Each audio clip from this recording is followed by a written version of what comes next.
An Israeli-born actress and producer is slamming woke celebrities she accuses of spreading Hamas propaganda.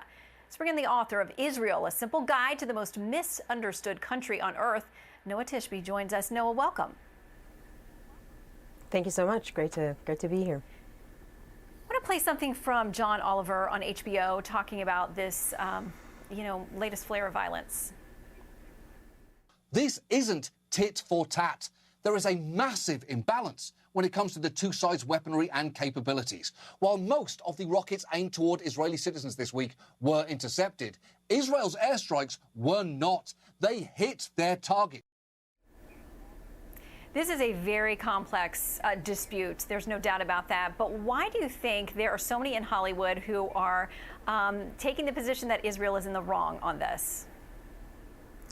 Well, there are a lot of reasons for that, but to John Oliver, I would say that Israel uses rockets to protect its civilians, and Hamas uses its rocket to protect the population. I mean, you use the population to protect the rockets. It's very difficult for people to understand that we're actually dealing with an enemy who does things like that. And I don't know why, but for some reason in the past few years, and that's why I wrote the book, Israel landed smack in the middle of a cancel culture. And it's shocking to me, considering it's the single consistent democracy in the Middle East. Absolutely shocking. Well, people do see the reports and the pictures of grieving Palestinian families who've lost children, who've lost family members. We know that those casualties are happening. And so it seems that many folks in the Hollywood and beyond the entertainment world are latching onto that and saying, look at these people. These are innocent civilians who are being hurt, who are being killed as well. And why shouldn't we be worried about what happens to them as well? We absolutely should be worried about them, and that's the whole thing. If you want to be pro-Israeli, it doesn't negate being pro-Palestinian. What we need to do is actually, instead of bashing Israel consistently, find ways to empower the Palestinians. It's heartbreaking what's happening to them, and they are under siege. They're under siege by a terrorist organization, by Hamas. Israel wants to find a solution for that. History had proven that. Hamas is a terrorist organization that does not want this conflict to be resolved. Absolutely not. You have signed on to a letter along with about 125 other celebrities who say, listen, this is not that simplistic. You can't boil this down. It says we call on our colleagues and friends in the entertainment community to stop posting misinformation and one-sided narratives that only work to inflame the conflict instead of bringing about peace. And it sounds like this letter across the board, you got a lot of folks to sign on to say, listen, let's take a breath and let's recognize that this is not something that can be boiled down to a meme.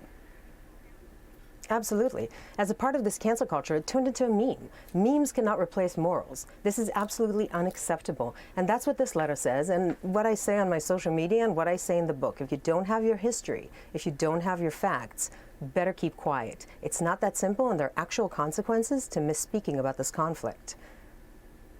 Were you surprised that there was a lot of pressure on another very well-known Israeli actress, Gadot, who, was under a lot of pressure early on to make some statement about this? And it sounded like a very measured response from my first reading of it, saying we have to worry about all the people in the region, Israelis, Palestinians. We need this to end for the safety of the civilians there. And she was blasted by a lot of folks. Were you surprised by that?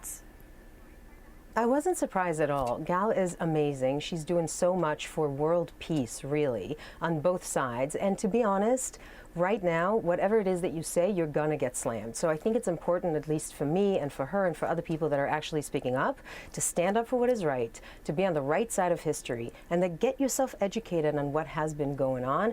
And I really hope the entertainment community would come to the table and realize that they have been misled throughout this entire conflict. It's really problematic. I've been seeing this happening for a very long time. It's why I wrote this book. It's hard for people to understand that we're actually dealing with a terrorist organization. I mean, this is something that you hear over and over again, but it's not internalized in the entertainment community, and I hope this changes. That's why we all signed on to this letter. That's why we're speaking up. That's why we're trying to rally the entertainment community. Maybe you've seen the blue square on social media right now. Jews count. Who thought we need to say this in 2021? But I guess we do. And this whole anti-Zionist rhetoric has been taking root in the progressive left wing of the Democratic Party in a way that's very concerning. And it was very obvious to quite a few of us that this is, if not overt anti-Semitism, certainly will lead to anti-Semitism. And this is what's happening right now. I was a block away from that attack in Los Angeles as it was going down. It's mortifying. Yeah, and people have to be just across the board in condemning that kind of violence against any of our fellow Americans or people who happen to be in this country. I think it's very important. The president has made clear there is a big distinction between Hamas and the Palestinian people, and it's one we need to keep making. Absolutely. Noa, great to meet you tonight. Thank you for coming on. Thank you so much for having me.